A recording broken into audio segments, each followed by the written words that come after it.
Bunu keçmişdə danışmışam. Dedilər ki, ya Rəsulallah, filan evdə fəsad baş alıb gedir, cəmaat günah eləyir, hansısa evdə günah məclisi təşkil olunub. Biri var idi, tünd xasiyyət idi. Həmişə hər şeyə tünd reaksiya verirdi. Aman olsun belə özünü dindar kimi göstərənlərin əlindən. Tez qamçını götürdü ki, gedib indi onları döyəcəm. Həzrət Peyğəmbər dedi ki, əyləş, sən otur, sakin. Narahat olma, otur. Əleyhissalama dedi, get gör, nədir bu şikayət edirlər.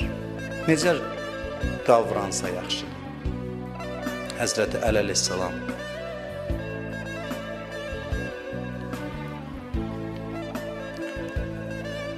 Əleyhissalam gözlərini bağlayır, daxil olur evə, çıxır gəlir, deyir, ya Rasulallah, mən o evdə günahkar görmədim, günah görmədim.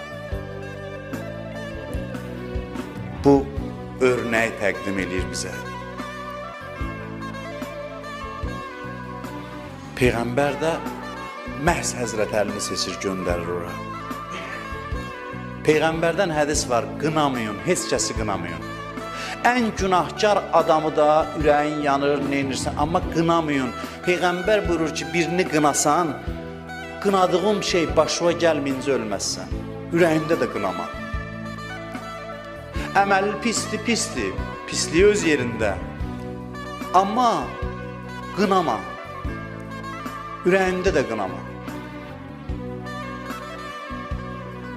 Çünki bilmirsən də insanların şəraitini bilmirsən.